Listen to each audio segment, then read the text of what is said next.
விவசாயிகளே, இதுவும் கோ 41 தாங்க.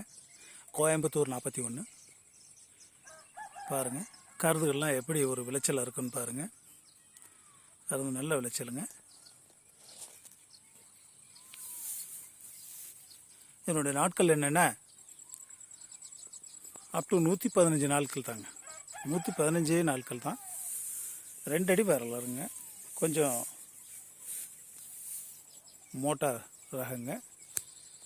இட்லி அரிசிக்கு யூஸ் ஆகிறது. கேரளாவுக்கு சாப்பாட்டு கேரளாக்காரவங்க நல்லா லைக் பண்ணுவாங்க. இதை பாருங்கள் விவசாயிகளே.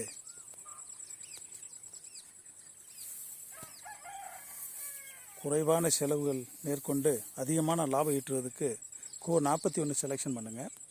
செலெக்ஷன் பண்ணும்போது அது கோடை காலத்தில் பயிரிடுங்க. கோடை காலத்தில் பயிரிடுங்க. ஆக்சுவலி 2 மருந்துங்க. 2 மருந்து 2 உரம் போதுமானதுங்க. ஆனால் பட் இதுக்கு 3 மருந்து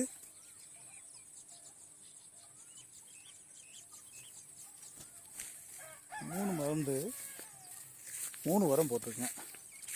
ஏன் அப்படின்னா வெப்பம் இந்த வருஷம் அதிகமான ஆரம்பத்தில் வெப்பம் அதிகமான வெப்பங்க. வெப்ப தாக்கத்தினால பயிர் பூரா கொஞ்சம் ரொம்ப பூச்சி அடிப்பது மற்ற நடவு நட்டதுனால கொஞ்சம் கஷ்டம் இருந்ததுங்க வர்றதுக்கு. ஸோ அதனால் பாருங்கள், நீங்களே பாருங்கள். எல்லாம் நல்லா பாருங்கள். நல்லா மகசூல் நல்லபடியாக வருங்க. 40-45 மூடை வருங்க ஏக்கரு. எந்த டவுட்டு வேண்டாங்க. பாரு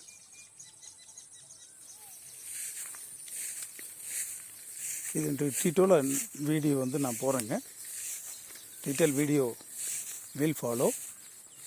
தயவுசெய்து லைக் பண்ணாதவங்க லைக் பண்ணுங்கள்.